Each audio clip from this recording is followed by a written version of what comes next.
Hi, welcome to NDE TV. I'm Peggy Robinson. Today's guest is Ginger Ingalls, and she's going to tell us about her near-death experiences.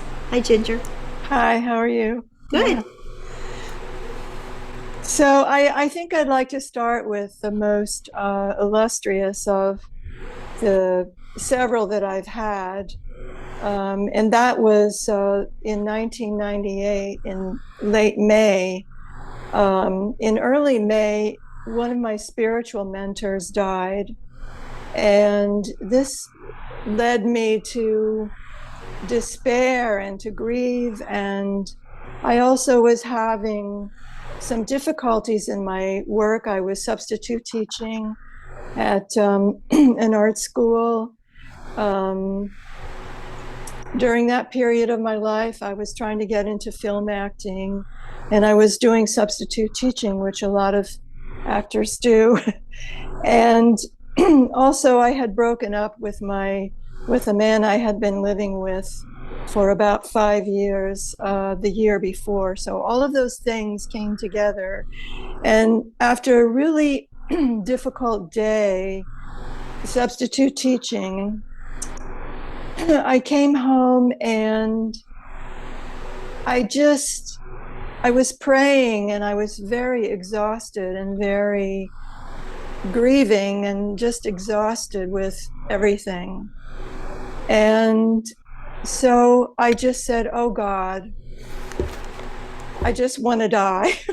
I didn't really mean it. I didn't mean harm to myself, but I said it. And then I thought, well, I'm going to take a nap, and it was very hyperbolic. I just want to die because that's how bad I felt emotionally, and I didn't know how to handle things. So I started to take a nap, and the next thing I knew. One second, Ranger. Go ahead. I'm sorry. Yeah. The next thing I knew, it was about 12 hours later. I woke up to go to the bathroom and have some sips of water, and I looked at the clock and I felt, well, the nap isn't done. I mean, that was kind of weird, but I just went with it. So I went back to sleep, and thank God I had a little water and went to the bathroom. And then about 12 hours later, I came out of it. Well, during the second half of the event is when I had the near-death experience. Because during that time, basically, I spent the whole weekend having this whole experience. And during the second part, I did not get up to go to the bathroom or drink water. I did go into light. I didn't see a tunnel. I just felt sucked into light. Like my whole essence was just sucked. And I experienced this amazing love that was a little bit distant from me. And I moved toward it, and I perceived myself as like an egg yolk in white. Like, Did you see this or hear, or you just felt this? I saw myself as a color, yellow surrounded by white. And then I saw the color pink, and I felt and I felt love. So it wasn't just synesthesia, which I've had for quite a while. It was more like the whole. It's so hard to describe, isn't it? You These say experiences. synesthesia? What is that? Yeah, it wasn't just having synesthesia, I don't know what which that means is. it's when you perceive color and light and sound when you're having different experiences Oh. instead of words. Oh. And some people are born with it. Some children just come out with it. So you have that. And I had that. Okay.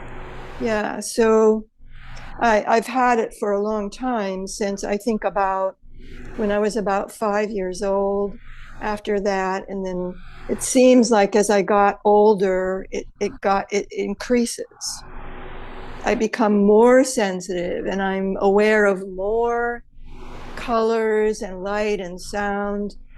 Um, like if I tune into you, I can see light around you and colors, and it kind of comes and goes. It depends on what I'm focusing on. What does that So, tell you about a person? I know we got off topic for a second, but I just never heard of this. oh, Like, does the colors mean anything? Like, yes, yes. okay, we can talk more about that. I was just curious, but I didn't want to interrupt you. No, no. I mean, it means like when I first felt your energy long distance, I perceived you as having a golden light.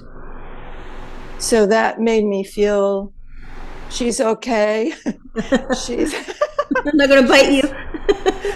she's she's I don't want to put a label on it like Christ light or Buddhist light, or because I've studied lots of different modalities in religion. They're all portals to the same thing. Okay. And I am baptized and confirmed Episcopalian, but I don't want to just limit everything to that, because that's just one noetic way. Noetic means approach to the spirit and the divine. And Okay. do you so I saw your golden light, and then just a minute ago I tuned in, because I'm very careful to feel, does that person give me permission to see their soul? So I saw some pink light around you and some white light. So that means there's the heart, there's love. So that's what pink means to me, the heart. And I think as I've studied different color therapy and theories, and my minor was in college was in art history and art. So I'm very sensitive to color anyway. And then I've studied a lot of private teachers, and, no one very famous, but including the teacher who died, going back to my near-death experience, the most significant one. And she said, "Oh, you're just psychic. Sometimes this comes about when you're psychic, these abilities, these gifts, or whatever you want to call them." But so you're saying during your near-death experience, you knew that wasn't that condition that you have. This was something different? Yes, I knew it was different because I couldn't feel my body. I couldn't locate myself. I didn't know where I was. I just knew that my soul was free floating, and it was moving toward this pink. And there were some very distant figures. I don't want to say androgynous angel forms, but they were sort of like that, an essence with some very basic outline. So you I saw felt this like they white were, and this pink and yes, then this outline. yes, Could you tell yes. how many people, or were they outlines of people? I might have put that in there. It could have been people, but it could have been holy presences, or I couldn't see a face or wings, or, so I How didn't many do you think there really. were? I think there were about maybe 4 at different levels, moving kind of how my hands, like this way, like toward me or a little away. And it kept going like this, and I was going like this, and not with my hands, though. I'm just using my hands to explain the movement. And I kept moving toward and toward. And I just wanted that. I wanted it. I wanted that. Being part of that. That moving toward wherever it was I was going. Okay. And being a part of it. But I also felt, what? Like you were drawn to it? Yes. I was drawn, but not emotionally. It was like my soul, it wasn't an emotional experience at all. It was, so that's interesting now that I'm thinking about it with you, because I was dealing with grief and loss, and so it's interesting that it was not emotional. Was it like calm, even? Very calm, very still. Let's see if I can. Very calm and very still. And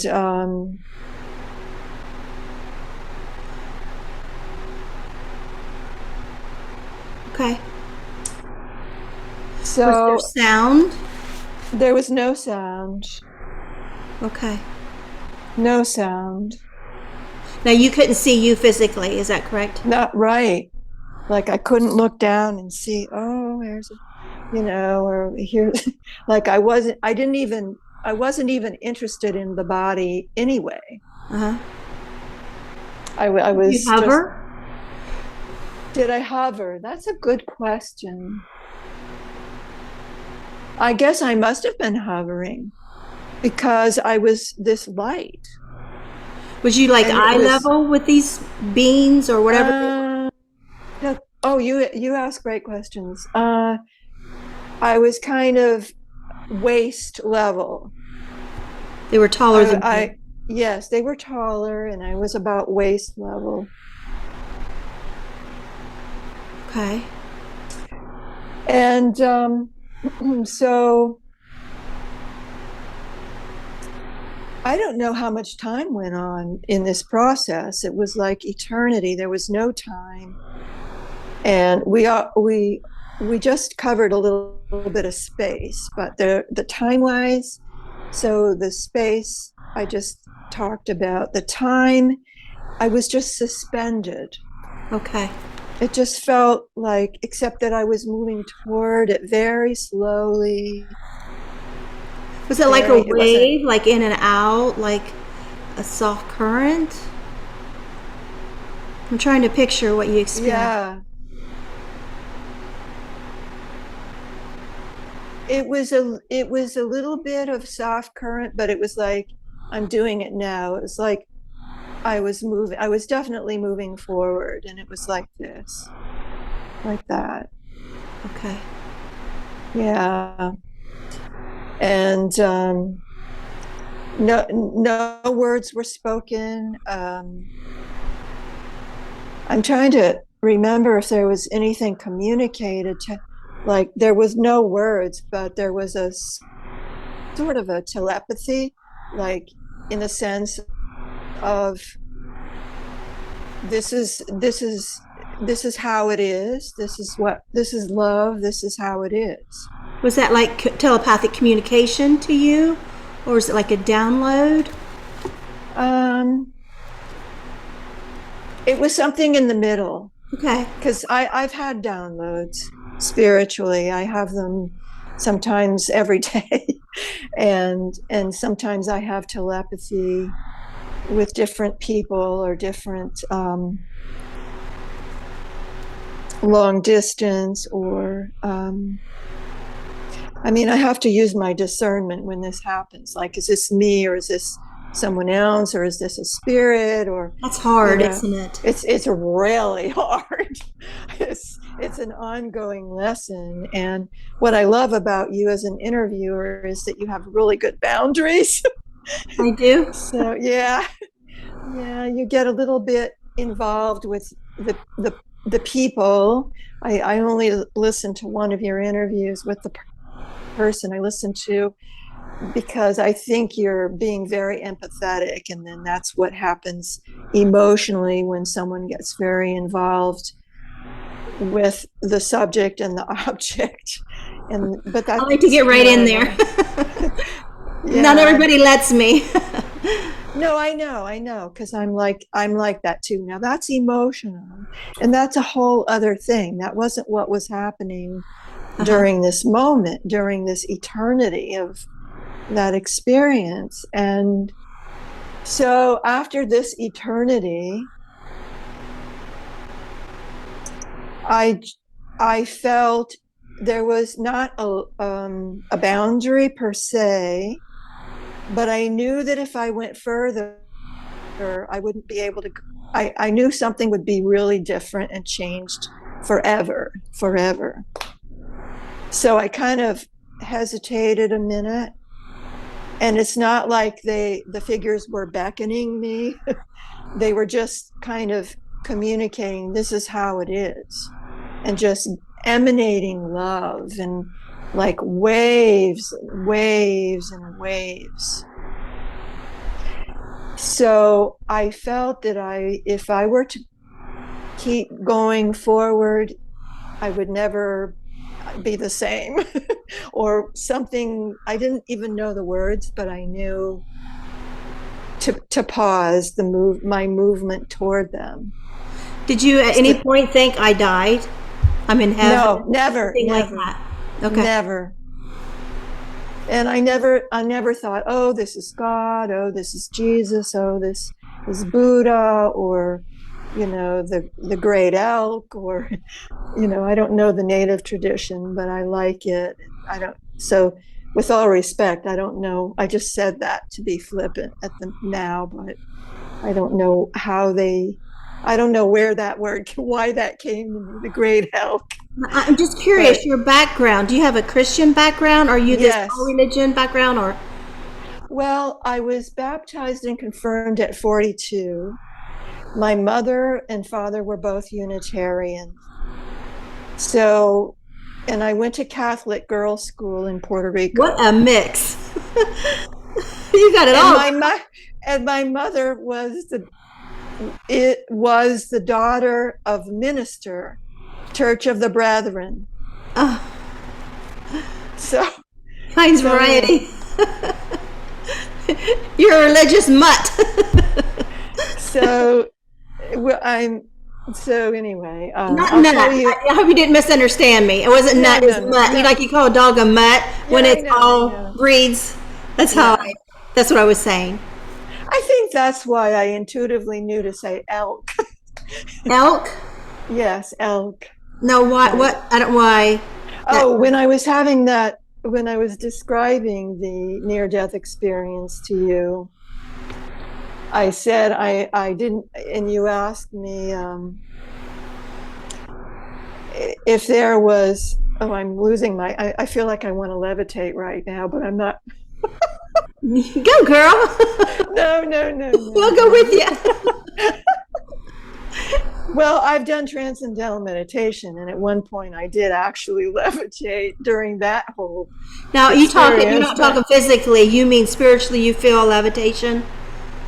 no, I felt physically a levitation, so not spiritually, like But do my you body actually wanted. rise, like your body rise? Like I could watch you rise? No, no, Let's see it. no, no, I don't want to do. I'm.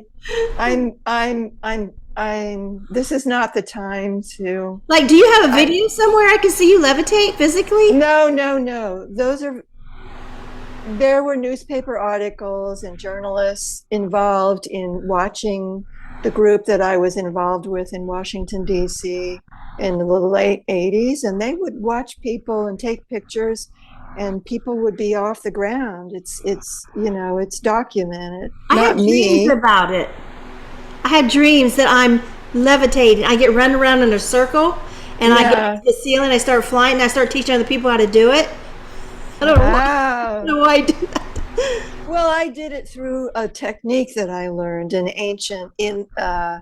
transcendental meditation Okay. through Maharishi Mahesh Yogi was our teacher. I was in this group, and when you have group coherence, it starts to happen when you're doing your techniques. But because I have that in me, and I feel very comfortable with you, it just started to happen spontaneously a minute ago, but I stopped it because I want to keep on with the interview. Yes, yes. Go right ahead. So I'm sorry, I keep getting you off topic. it's fine. Things interest me, and I jump in. I should wait, but No. So let's see, where were we? So yeah, so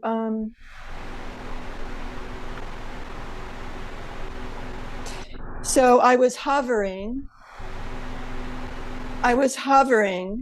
but I didn't perceive myself as levitating because I didn't have a self.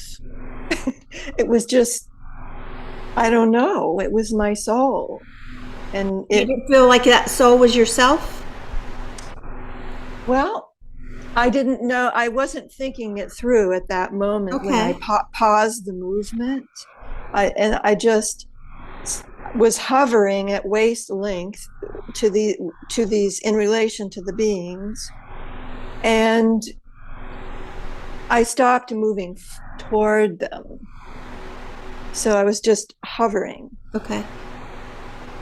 And it felt very different from levitation that I did with the spiritual group when I was doing transcendental meditation. It was totally different. Okay. Totally. And just a minute ago when you and I resonated and I felt happy and like, oh, she really understands me, so I'm going to levitate. It's like, I almost did it spontaneously, but then I pulled back. So, so that's a good sign that I feel very resonant with you and your dream of your dreams. So that's good. We have similar, what's the word? Affinities or gifts. I don't know what word to use. But anyway, back to that moment of the beings in 1998. When I stopped the movement this way forward toward them, into more and more light, into less and less individuality. And I felt like the colors were starting to shift. And then all of a sudden, I had an image, green grass. Where did that come from? I don't know. All of a sudden, my whole awareness was verdant, beautiful green grass. Like you were there in green grass and no longer with these beings in the white. I don't know.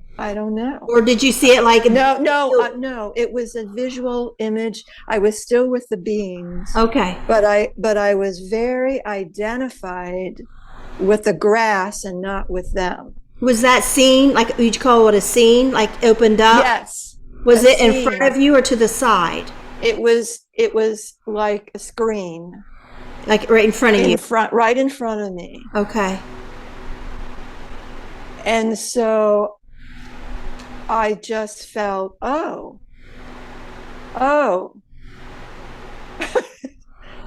And then I felt myself, then I started to feel myself a little bit more, still in front of the green grass like a screen. And I knew that I had to choose between that screen, what was showing on the screen, and moving forward beyond the screen. I had to choose. I knew I had to choose. And so I just waited. I don't want to say waited because that sounds so pedestrian. Like you think the green grass, I'm not putting words in your mouth, but I'm just, could it meant like earth, like choose earth or this? I think it meant, as I processed this experience later, I definitely felt it was earth. And I felt I felt great love from my individuality, whatever that was. Like, Like My then that point then like you were reminded of your individuality because you didn't yes. before, correct?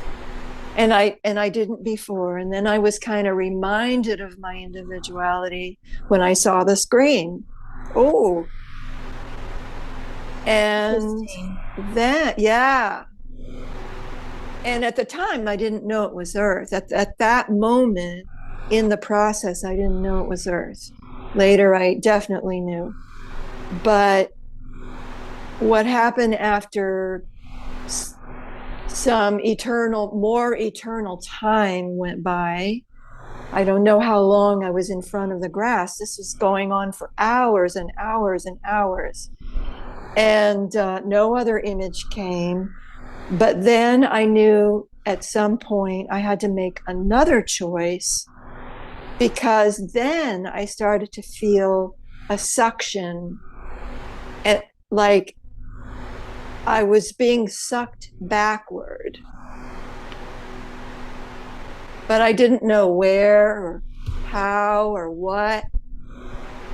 And I allowed it to happen. I didn't fight it. I didn't argue. I didn't say, oh, but I want that. Or Do you feel like the decision was made for you? there's an element of that, because as I was being sucked very slowly, I'm doing it. And then all of a sudden there was a moment where it went really fast, like, and at that moment when it went like that, I knew I was back in my body. Number one, I didn't wake up, but I knew, I recognized that I had a body. I didn't know where I was, but I knew at that point I had a body.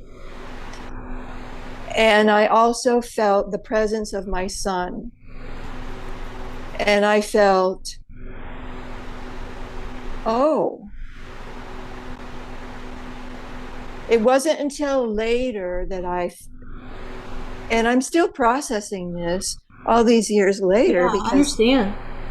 we keep going, we still don't know, and we still keep learning. Yeah, it's not like we walked down to the store and tripped over something and scraped our knee and come back and trying to think, how did I do that? This is out of this world. And so, at some point over the years, I think, well, my son pulled me back. The love for my son, the love for the climate, for the earth. I was an environmental journalist in my 20s, and the green grass, the screen that I saw reminded me. I was born in Arizona, so that's not green grass, but the screen I saw reminded me of Alabama, where there's a lot of green grass. And I went to Alabama before the age of 5. And before I had my first near-death experience. And my mother took me there. She was going, well, I don't want to, in case some of my family see this, I don't want to get into too many details. Now, had you So died in this experience you just talked about, did you ever find out like you died of something, or what do you think? Well, when I went to IANS, because after having this and waking up and seeing, oh, I'm in my apartment again, and piecing things together, like, oh, I didn't know what had happened. I had no idea, except that I gradually was able to move and have water. I opened the door and I felt like the roses were almost talking to me.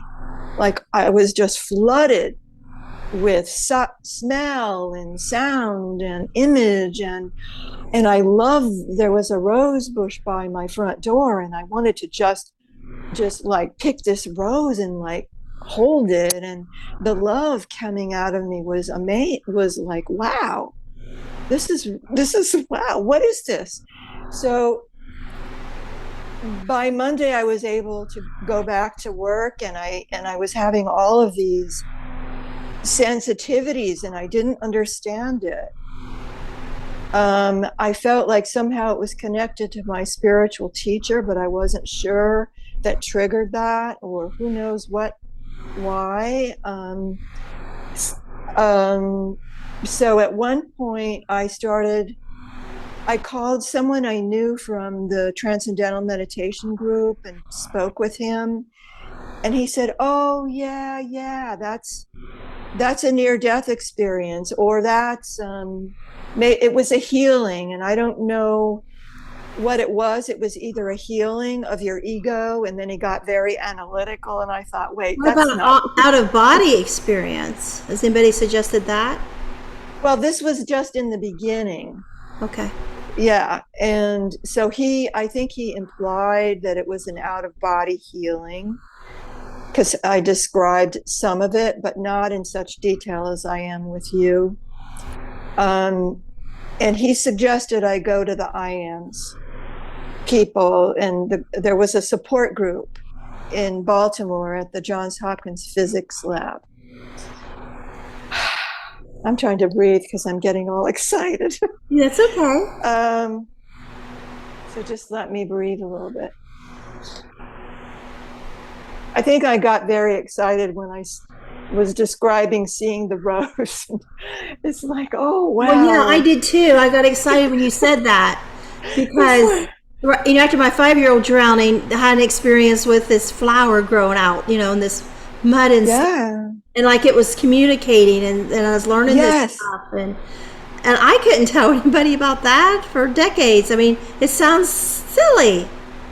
And so when I hear somebody else say something has to do with flowers or in heaven or out of body, it's like, okay, I'm listening. That's understandable. So with you, you're the first one that I've told about the rose, by the way. Anyway, so I contacted IANS. I was able to get a ride with someone going from DC that wasn't too far away. I didn't have a car at that time. And I started going to these meetings. I went for 3 years. Where did you go? North Carolina or? No, to Baltimore. Oh, you went to Baltimore. Okay. The Johns Hopkins Physics Lab. Gotcha. Right outside of Baltimore. Okay. And they grilled me up and down and back and forth. And the chairman of the group came to me at one point. I mean, I just felt very dissected, by the way. Really? And the chairman. I would love that. What? I would love that. Well, I mean, the journalist in me loved it, but we're very complex beings. The total love part was like, you can't dissect it. It's like love.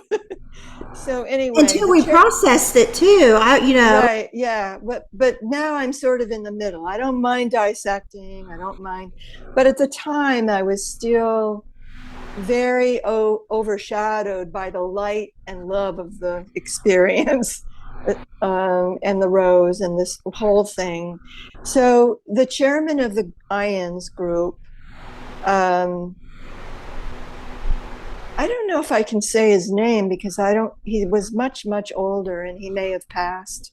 Are we allowed to say names on the show? His name was Bill Taylor. Okay. And he was very careful in who he allowed to come to the meetings and what category he put them into. Like some people would come and they just had OBEs, or they were just psychic, or some had genuine experiences, NDEs. He came up to me during that 3-year period at one point and he said, "Ginger, you had an NDE." So and then other people. Think there could have been a health condition or anything that could have? No, but during the grilling, the dissecting, like one questioner said, "Did you ever stop breathing?" And then I remembered, oh yes, I did stop breathing. I remembered. And then much, much later, as I started you can tell I'm getting still excited because my color is getting more like I'm getting hot. So I'm still excited remembering. Oh, I'm very excited right now remembering this. Okay. So this whole process of being dissected, and so I said, yes, I do know that I stopped breathing. And then when I started reading PMH out, what was her name? PMH Atwater. Yeah, and some other people, like they had these piles of books, and then I started reading many different books, and I think Atwater's was the one that felt the most sensible to me and integrated everything. I did learn that if you stop breathing for 7 minutes, you're gone. So I kind of pieced together when they were talking to me at the IANS meeting. I think I must have been like at 6.5 minutes or 7 minutes. See, when I drowned at 5, I know I was gone longer than that. Yeah. But I don't really know. I mean, I just knew I was right on the edge of the time. Like if I didn't go, I had to choose. That's all I can say. And if I chose the moving into the love and the figures, I wouldn't be able to go back. I knew that. So it was probably about the breathing and about, how long it had been since I stopped breathing. But I knew, and I still know I know that I had stopped breathing. These experiences are so strange because, the drowning, I was all out of body. Yeah. I had to have been underwater, and then by the time my mom noticed I wasn't there, by the time she come down to the pond and then noticed I wasn't there, and then had my brother go find me, and he had to keep going down and down. She told me later, I didn't know that until he found me. But then, 20 years later, when I had a second NDE, I was in the hospital in a wheelchair. I couldn't have been out a minute. But it seemed like if I had to put a time, maybe a half hour, maybe 15 minutes, I was in heaven. I don't know. It's, to everything that happened, that occurred there. But, my head dropped. And then just a few feet down in the hall, I come back to. The nurses was standing behind me talking. So, they must have thought I was just sick and put my head down. So I couldn't have been out that long. It's just crazy. And then that was a whole heaven experience. It was totally different than the other one. It was through the tunnel in the bright white light. I seen the outlines like you did. Yeah. I called it a panel of people because mine stood like in a row. Mine were still, and there's a row sitting front and center, or one was in front of that row, and there's one in the middle sitting in front and center. I thought that has to be God. So I was really listening. You caught my interest when you were talking about the outlines in the white light. I didn't see pink though. You saw pink? I didn't see the white light. And then, but I was like you, when you saw that green, that's why I asked, was it to the side? Was like a scene opened? Because I saw to my left, a scene opened up, and it was all color in this situation. And so, and then later I could see this and that, but it's so strange. Well, the figures were also in white light. It wasn't like, oh, it's all pink and then it's green grass. Right. It was like white and there was a little bit of pink in there somewhere. Like, not in the outlines, but yeah, I get that. It was just like this all white light, and there was some pink, you say, and there was these outlines, but right in front of you, this green, like we wonder if it represented Earth, like because you had a choice to make. Yeah. So. And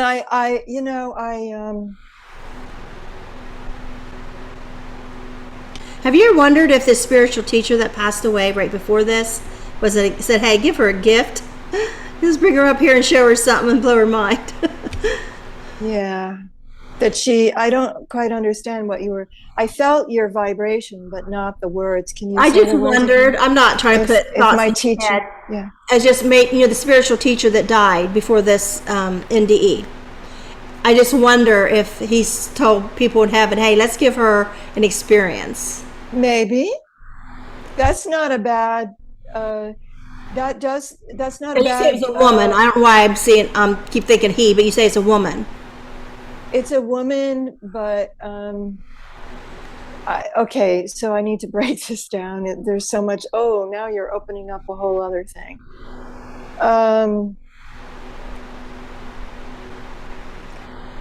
In that NDE, it was a woman who was my teacher, and I feel like maybe she was part of that process. And in my training with her, I worked with her for 10 years. She was very anonymous, no like famous people, just a housewife. And again, recommended by a friend of a friend to help me understand some things about my spiritual life. And then I just got into this 10-year period with her, at the end of which she passed. And so she always told me during this 10-year period that she felt that God gave me a co-creative choice. Like, I said, really? Oh, because I was very, I am still, have always been very acquiescent, but very, and surrendered, but very rebellious and very like, I want to be co-creative with my parents, with my teachers in grade school, with the nuns in the Catholic school. You get the picture, right? Like The rebel. constantly, yeah, like questioning, like, wait a minute, I don't understand this doctrine in the Catholic schools. What does this mean? So you get the picture. Yeah. And so my teacher said, in your case, God, the way that you are is with God is that you can co-create. Like he gives you a choice, he, she, it, whatever. You have a choice. You have a choice. And so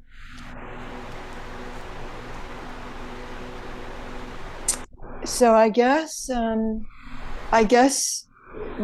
this is the first time I'm processing this so deeply after all these years, since 1998.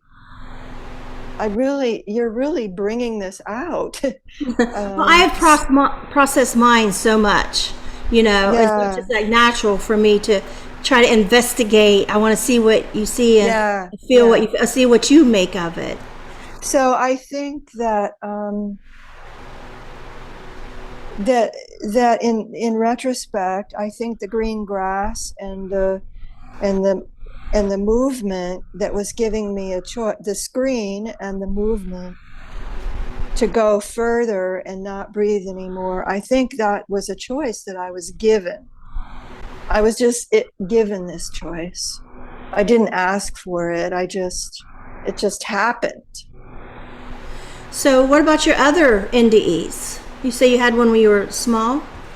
Well, when I was 5, it it's kind of like it's around the time after Alabama. My parents were trying to get a divorce, but they would come together and then split, come together and split. And when I was in Alabama and saw the green grass is when I was with my mother, and they would trade me back and forth, for let's see how she does with, I couldn't eat when I was with my father. So Why? I just, I don't know. He's was a very energetic person. Why couldn't And you? I just, well, during that period, I had temper tantrums off and on. And one of the things that would happen, this is very psychological and connected to my NDE, I would hold my breath until I passed out. Were you an only child? No, I had a sister a year younger. Okay. And then the other thing that's kind of interesting psychologically and emotionally is I think that when I was with my father, and that my default for getting his love or attention or something that I needed that I wasn't getting was to not eat, and I couldn't eat. And he took me to the doctor, and the doctor said she needs to be back with her mother.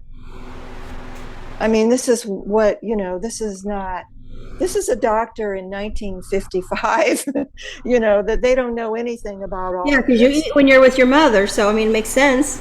Yeah. So anyway, so at one point, I remember my father taking me into a teepee because he was very entranced with Native American ways.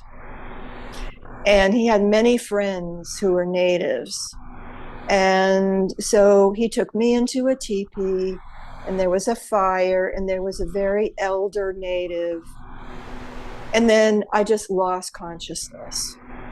I just became the fire. What? What do you mean there was a fire? In the teepee. And I just lost awareness, total awareness. And you say your parents were Unitarian? Yes, Unitarian, Universalist. It's very, it's not any, it's Protestant, kind of, very intellectual. Is that like a New Age? No, not New Age, not New Age. Very intellectual and very kind of Protestant, Presbyterian. It's in between Protestantism and Methodist. Actually, Methodists are very analytical. It was kind of in the middle of that tradition, Protestant. So I lost consciousness. And I felt like in and out of that experience, it wasn't about holding my breath. It wasn't about not eating. It was some kind of healing thing, and I lost consciousness. And I vaguely remember, again, it's like the figures. I saw a Native American elder doing gestures and talking to me, but I didn't know what words he was using. He was communicating telepathically. Was he supposed to heal you of this not eating? I think that's what my father wanted, I guess I think that's what my father intended. Okay. So my father has passed, so I can't really. So that was your first near-death experience when you passed out in the teepee? Yes. What was the experience while you were out unconscious? It was this figure that had more of a resolution, not an outline, but like I could see shoulders. It would go in and out of like a body with shoulders and an outline and some kind of feather and a very wrinkled suntanned face, but it would go in and out of body and then spirit. Like the 1998 experience was just outlines, but this particular person, I guess, or spirit, soul, whatever, it would go in and out.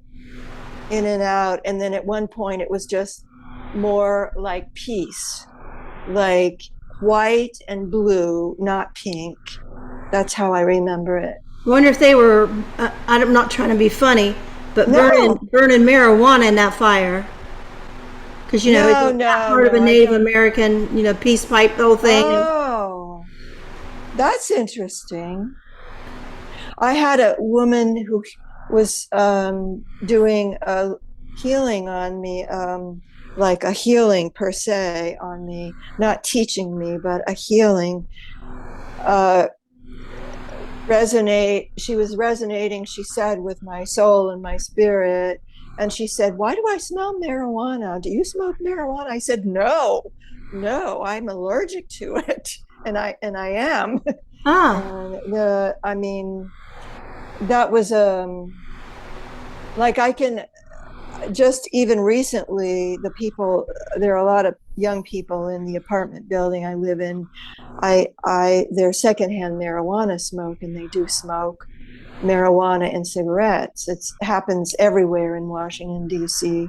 and in large cities. New York, it's not that uncommon now if you live in a building of all ages. And I asked my doctor recently, is that why my heart is, I have, my blood pressure goes up a little more than it used to go up? And he said, no, it wouldn't do that. So I can tolerate secondhand smoke, but not, I don't think, not,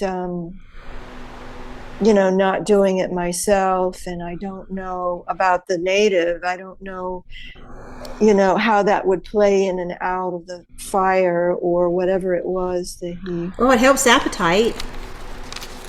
Oh, maybe he was trying to do a ceremony, but maybe, I don't know. Okay, I'm going to sit quietly and be still because I'm processing. Okay, I just received the information that it was an NDE and it was not an out of body.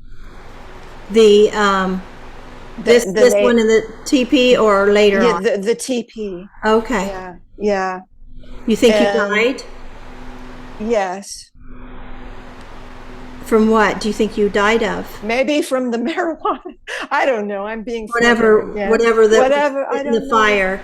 Whatever. Or stress or stress or maybe stress, because maybe you just check out, like under stress, you just go. Since you're so sensitive to the light. Yeah. Now that brings me back to my most recent NDE. And by the way, when I was praying recently, I received I want to go back to the 1998 NDE, when I was very quiet as I am now. That also was definitely an NDE. So when I was praying recently, I received the information that most human beings have 16 NDEs during their life, but they don't really know it or recognize it.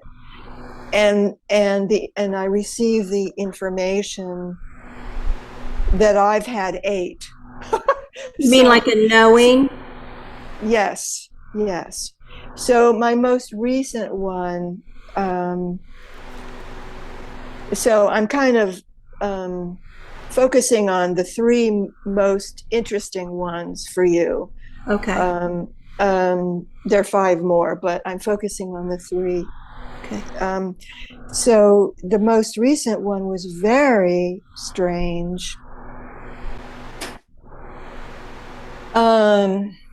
It was during COVID, and it was before I actually got COVID. I did get COVID, and I had already had the NDE. So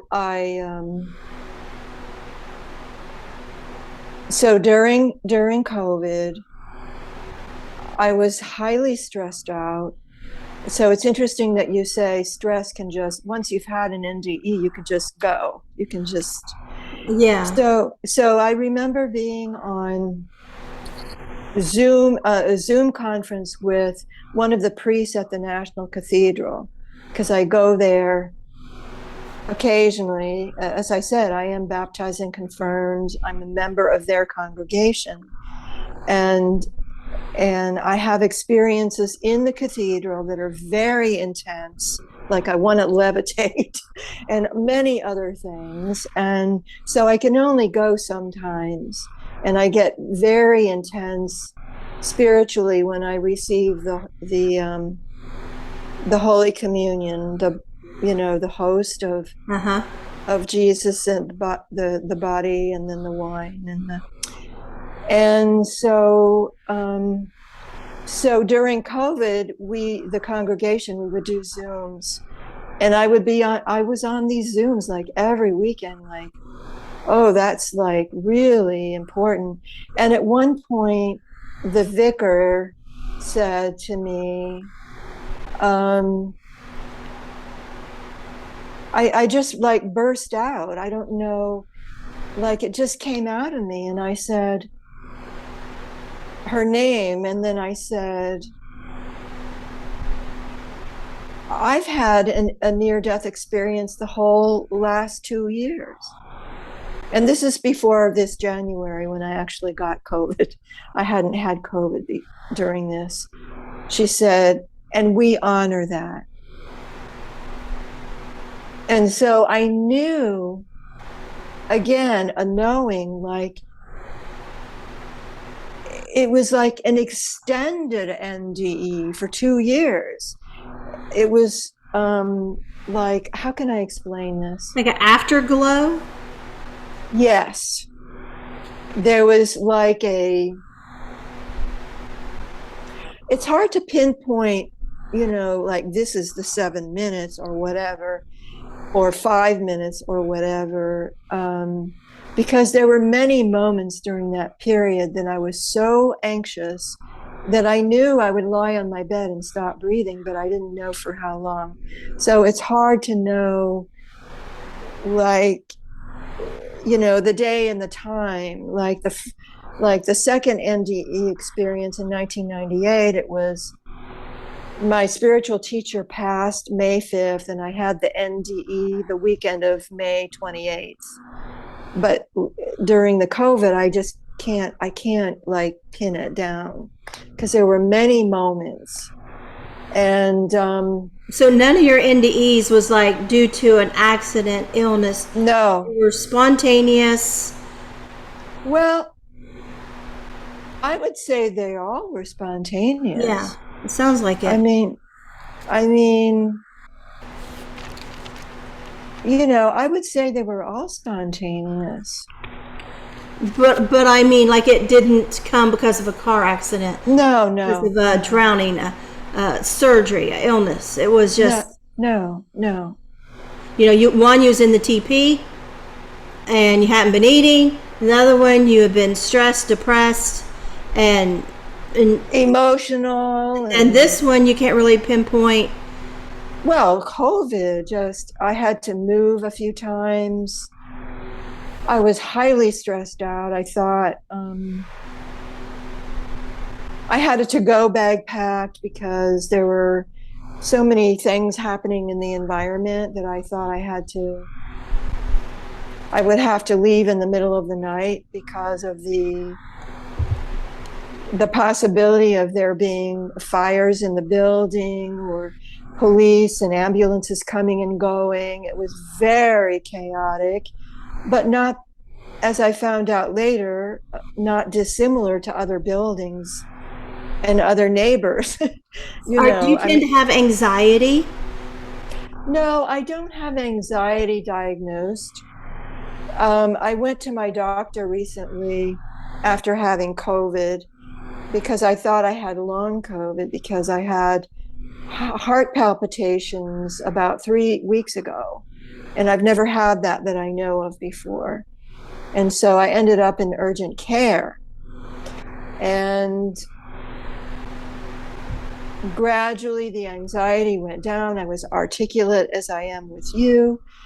I'm trained as a craniosacral therapist, so I was like doing the vagus nerve hold on myself, and like tracking my emotions in my midbrain, and explaining to the doctor what I was doing as they were putting, IVs on me. I still have like they broke the, it's called breaking the line on this vein here. They broke the vein because I'm so sensitive, they stuck it in too far. So they had to do it on this arm here, on this outside vein. So my ER doctor, God bless her, understood everything I was saying. And I said, do you think I'm too anxious? Even with the heart palpitation, I thought I was maybe at risk for a heart attack, but not having one. She said, no, you're not having a heart attack. They did 6 hours of tests on me. And Now, what caused you to go to the ER? because I did a heart monitor on a machine and the beep went off. Okay. It said, emergency, your heart is palpitating 3 times in the last 2 minutes. You call the doctor. Okay. So, sometimes I do that. As you get older, it's good to have one of those around, right? So, right. I've lost some people, even recently. A woman I used to work with died in her sleep. And,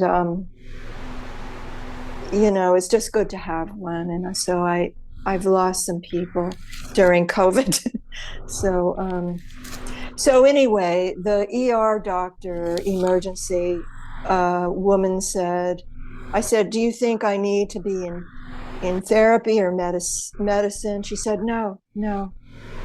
You're completely in this most stressed out situation. And this is very interesting, Peggy.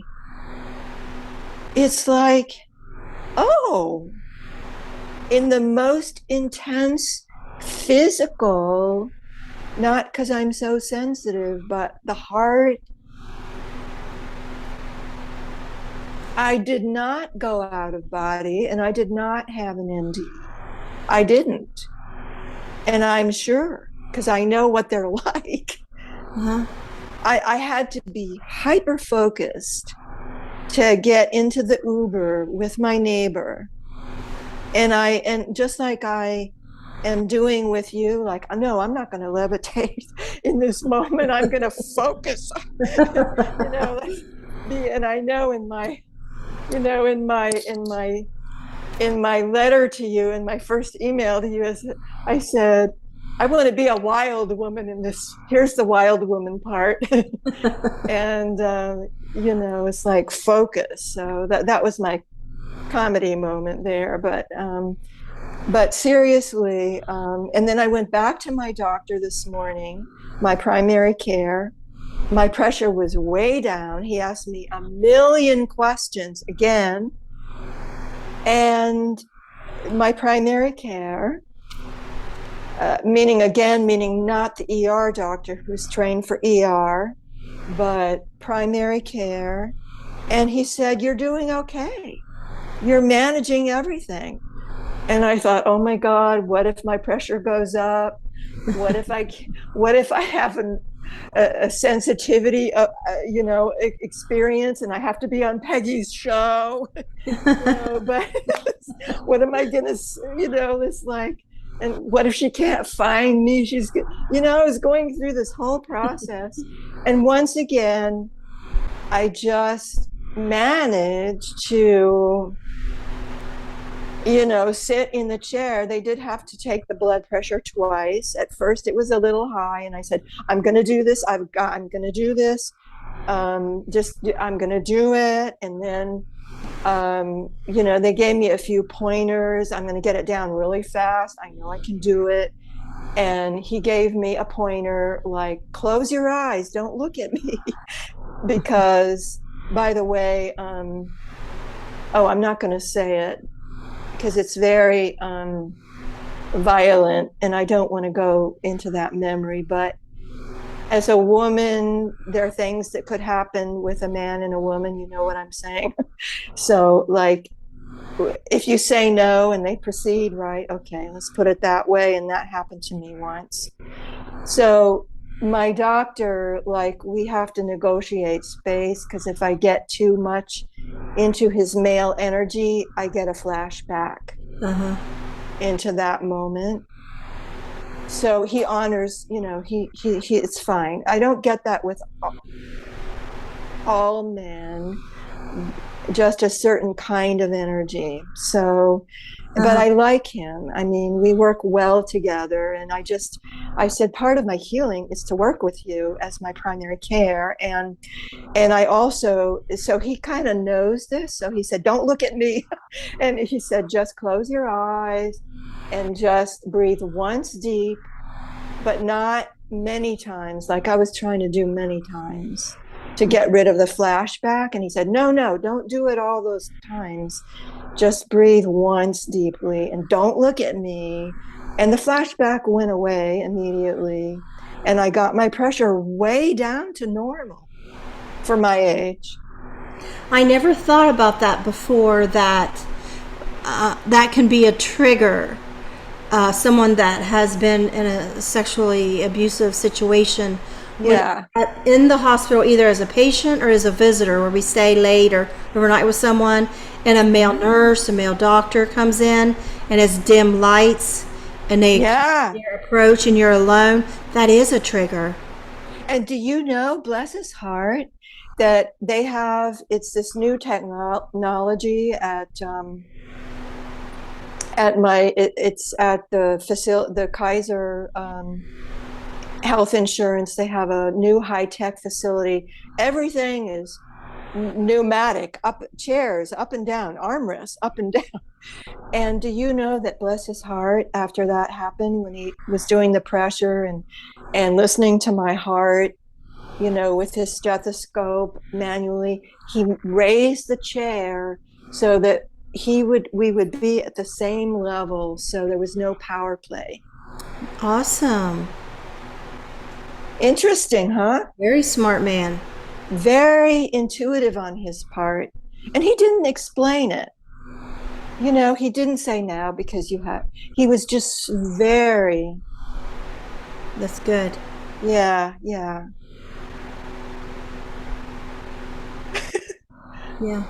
Well, Peggy, is there something you want to tell me about your? Oh, we've just been everywhere, haven't we? Before, I don't know what time it is. Let me come back on your screen with you. So when did you, this light is bright. When did you notice that you have these abilities or different way of seeing, because you see colors and you hear voices telling you? I don't hear voices. Knowings. I don't hear voices, but I just have thoughts. You never have? That I never have. And I have. And that's not something you go around telling people when you have a sister that's schizophrenic. No, because these aren't voices like that. It was like, there's a guy down that road that needs you, or you need to go to that house, somebody needs help, or it was something that I actually physically did and it worked out. It wasn't like, I understand, weird. And it's not frequent. Yeah, it's discernment. And there's voices out here that woof come in, and then there's voices in here that say something, and you're like, but I don't want to, and you're realizing I'm having a conversation with somebody inside my head. No, I've had enough experience with that condition. My first boyfriend had it, and some other people. I'm being very careful about who, in case certain people listen to this. So you definitely are not. I could feel. I just know. Right. Because like my sister that's disabled, she would like watch a soap opera, and they got tape recorders in my head, and they're playing my life. It was crazy. It made no sense. It was, and we always knew that this is delusional. We never, believed a bit of it, and it never made any sense. You can't remember any of that stuff later. Right. But these things that happen are profound, and they are like extended reality. We can't say reality, but like an extension. Yeah. So is that what it's like for you? is a helper, a Oh, guide. oh, you mean when I receive information, it's like Yeah. thoughts. It's like thoughts that I usually wouldn't think, and it's not a sound of a voice. But it usually it's a knowing, and it usually comes with colors, like a signature. Like once I can identify someone, either I meet them in person, or if I feel very close to them, like I don't really have your signature because you're blocking me. Your spirit is blocking me, which is a good boundary. Oh, hold on a minute. My phone just said low power mode, so that's interesting. Oh, I'll you press look a fine. button. I hear you fine. And yeah, so I respect the boundary, but once I recognize someone's energy signature as an individual, You are starting to freeze up. I know when we're communicating over a distance or non-verbally. Okay. Yeah, you are starting to freeze up a little bit. It's starting to hit and skip and miss. Like, oh, Just a little bit. okay, are you there? I'm here. Can you see me and hear me okay? Yeah, can you Yeah. hear me okay now? Yeah. Yeah, now. It was just starting to skip a little Okay. bit. But you're fine. I got Okay, everything. yeah. So oh, there, I got your energy signature. I just felt it. It was different colors, it was in sound. And so now, let's say, for example, like we're going to finish the interview, and then, like, at some point, either if I'm asleep or awake and I receive that color with a thought, it wouldn't be a sound because sounds would confuse me. I think my spiritual teacher trained me. She said, only tell God what you're comfortable with if you have these gifts. So I think if I got sound like a voice, it would scare me because of I have known people who have been mentally challenged, and I think that would have really scared me. So I've just, it's like a knowing and thoughts and colors. I'm fine with that. But so let's say with you, I might get some information, maybe not, in the future, like you want to communicate with me, um, or you are communicating with me, and then I email you, and then I can validate it, like, were you thinking about me? Yeah, I was. Or that's pretty common. I mean, everybody has that. So synchronicity and all of those things. I have Yeah, a so friend. We've been friends since we were 16, and she was my sister-in-law for a while. But we have that with, like, when I was so called, I was just about to call you. right. So that's a whole, that's interconnected, but it's not the thing itself. Yeah. My husband getting to the point where I'll say something like, say, do you want to go to McDonald's? Like, I was just going to say that. Like, we never go to McDonald's, or something. Or, do you want to do this? He's like, I was just thinking that. Like, I know, read your mind. I'm kidding. I'm not. It just comes to me. But he always is like, Well, I'm not, we're all learning, and I'm not 1,000,000% right all the time. I mean, this is one of the wonderful things about discernment and my moral upbringing. With my parents, they were truth seekers and real seekers. Both of them, God bless them. They were seekers and truth seekers. So, that's kind of like in one of my comments on Facebook, I think I said to you, after listening to Outwater, I said, in the comment under her video, you have to have a moral compass, like she pointed out, and it's discernment. Mm-hmm. Yeah. Was there anything else I you just want wanted to to tell me say, about you? neither one of us are nowhere near 90, but I was reading yesterday that one about 90-year-olds, or some video I watched, I think. And it was saying, everybody worries about high blood pressure, but they said after 90, high blood pressure is actually a good indicator that you're going to live longer, because it's the low blood pressure that's dangerous after 90. Yeah, perfect. That corresponds totally medically with all the research I've been, online trying to piece things together. And they were talking about, what vitamins and stuff, and they did this big study, and they said it doesn't matter. Taking any vitamins had no effect on longevity. And they said, a 1 to 3 alcoholic drinks, it doesn't matter what kind of alcohol, is fine. Drinking coffee, it's fine. Like these things that kind of like, people live longer if they did these things. And being overweight, they said not obese, but being a little overweight was good too. And I said, I knew it. No, I heard all of those things, except in my case, I have decided to give up caffeine because the urgent care doctor, when I had the palpitation, shared her story, and she said, not an NDE, but she said, I always go to, when I go on my vacation to Rome and have their coffee, I always get palpitations. So I can't do caffeine. So she said to me, why don't you try to do caffeine? I think you're allergic to it all these years. And then I gave it up. And 3 weeks later, I feel like it's given me a whole new reality, in the sense of I'm even more sensitive. But I was joking to her when I told her I am going to give it up. And I joked and I said, I'm very sensitive, and so are you. So how do you do your job being so sensitive? And she couldn't answer. There was no words. She just sat there. And then I said, you know what I'm going to do? I'm going to use it to help other people. Yeah.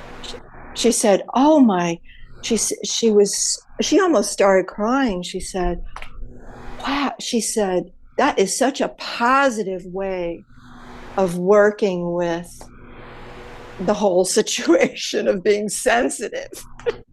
Yeah. Like with my stuff, it's like, I can either be labeled this weirdo that have these weird stories. I have the child abuse stories nobody wants to hear. I have the spiritual experiences nobody wants to hear. Because I'm Southeast Ohio.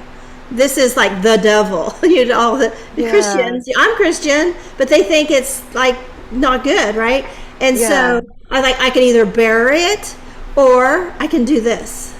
And so this is like feeds my soul, because I get to talk to people like you, that we can say, I know, I've been in that white light, and I've seen that outline of people, and I've had this out of body experience, and and trying to figure it all out. Yeah.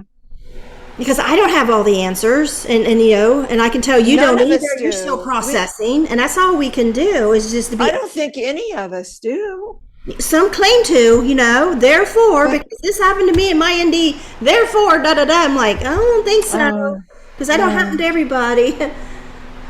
Everyone is an individual, and everyone has a different, but then there's some things that we share in common. And that's what I learned when I was,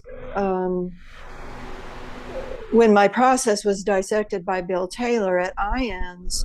It's like, you can't fake it. It's like there are responses that you give that are so individual that if you ask a question a different way, and I know this from being a journalist in my first career, it's something, the truth, you just can't fake it. It's I would love to be picked apart like that. It's like you recognize each other. Mm-hmm. Because I want to process. To me, that picking apart helps you process. Yes. Like I just realized something this morning about yesterday about my NDE. It's like, I never got that before. All these times I've told it and this and that and wrote it, and I'm like, I just now got it. Like both NDEs, I knew there was both a scene in the past. I already got that aha moment years ago. But then I got the aha moment yesterday. There was also a scene in the future. I mean, I knew there was a scene in the future in my second NDE, but my first one, I didn't realize it. But when I talk about during my drowning, I thought, after I drowned and I'm this ghost girl, I'm thinking that I'm always going to be dead in the bottom of this pond. I'm thinking they're never going to find me. And I see this vision of the future of my family, 4 older siblings, my mom and dad, in the station wagon going past the pond, down our road from our house and down the highway, in and out. And every time they pass there, they say, that's where Peg is. Like, down in that water. Like, they would always think that's where Peg is. And I didn't want to see the dead girl in the bottom of this pond. That would freak people out. I don't want to swim there because there's some dead body in there, some girl drowned in there. Okay, so I have a question. Talk about good questions. So, what about it helps you function now so that you can be who you are? I want to understand in my email, I said I want to be kind of wild and very present. Like, what in the present moment, like now in this moment with me, or like, what about your experiences are positive that takes you away from that image of that goes back? Because to me, it's evidence. Evidence? It's evidence of these experiences, because there's no way that I could make up at 25 years old, this whole drowning that I had, that I say the exact same way today at 61. And, the 25-year-old NDE, I say the exact same way. I have memory problem, like short-term memory. I have very good long-term memory. But these things are so vivid and so clear. And so when I make these comparisons, it's like I'm studying anything. Say woodworking, I just figured this out, or quilting or canning. I figured out how this works, and I never figured this out before. It is a real thing.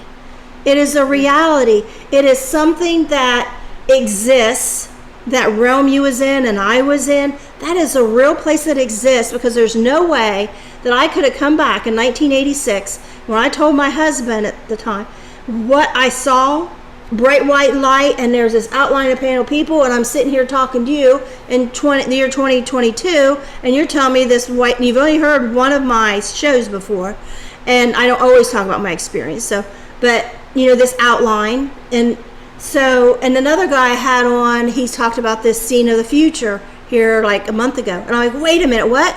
You're the only one I know of that also seen a scene of the future. So let's talk about this.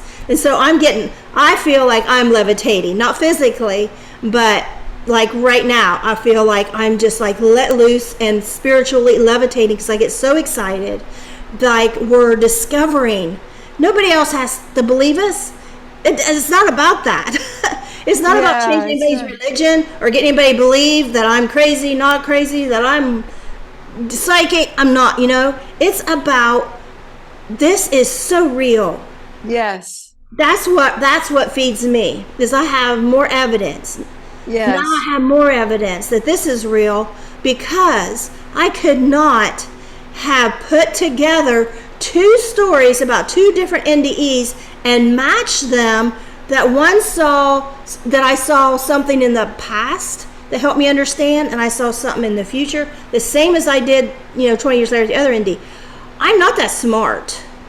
Why would I do that, But then I get these moments. I get them all the time, like, I get this now. Like a while back, a couple months ago, it dawned on me, what we are seeing in these experiences, whether somebody comes on and says they're New Age, or they're atheist, or if they're Christian, or if they're whatever in between, don't matter. No matter they say the source, or they say God, or they say it was some being, we are seeing, I use the word God, we are seeing God's personality. When you talk about your experience and all the other guests I've had and other videos I watch, Indians, what we're hearing is God's personality, how he works. If one person went to hell, and what they got out of it was this, or they got this spiritual experience and it totally changed their life. And each experience, I'm getting to where if it speaks to me as like, they were there. It could be like, somebody else say, I never heard experience like that before. It's like, well, it don't matter, because I know they've been there. There will be one thing that they say that's like, they were there. It Right. can be something never told before. And it's not like everybody has to get in here and repeat, and especially when they do, because, other shows I've heard, some people will say, I was told we are all one, and I felt we were all one, and Yeah. I felt the love. I'm like, what are you talking about? I want to see Yeah. it. I want to hear it, or you didn't hear it, or I was asking you, was you floating? I want to feel and see what you saw. I want to get in there and experience it with you. Yeah. It's the investigator in me, and then the counselor in me. I know not to push, Yeah. when to pull and when to push. It's like a dance. Right. My battery is getting low on my phone, so I don't know how much time do we have. Whenever you want to go, we'll go. Oh. So how are you feeling? Should we keep going? I don't really. I was just answering your question about whatever it was you asked, and I'm just afraid that it's going to cut off. We can cut it. And so if we can keep talking until the battery goes, but I don't want you to get you want to get freaked out that the battery just cuts us off. I'm still recording. You're still on. Okay. So I'll let you finish. I'll let you finish anything that you didn't say you wanted to. No, wait a minute. I feel like, did you have more to say about yourself? Oh, no. I just rattle. I just get going. I took a sip of sugar, and I'm finding out that sugar is like caffeine almost to me. I guess my motor mouth going and it don't stop. So, is there anything we'd like to say in closing? Well, I hope that this will help other people understand that we as human beings have so much potential, and we're much more than just how things appear to be. And not to give up. There's always hope. Not to give up, and to love each other. Okay. All right. Well, thank you so much for sharing your. So I'm going to call this. I wrote it down a while ago. 8 near-death experiences. Is that what you? Okay. Yeah. All right. All right. Thank you. Okay. Thank you. Bye-bye.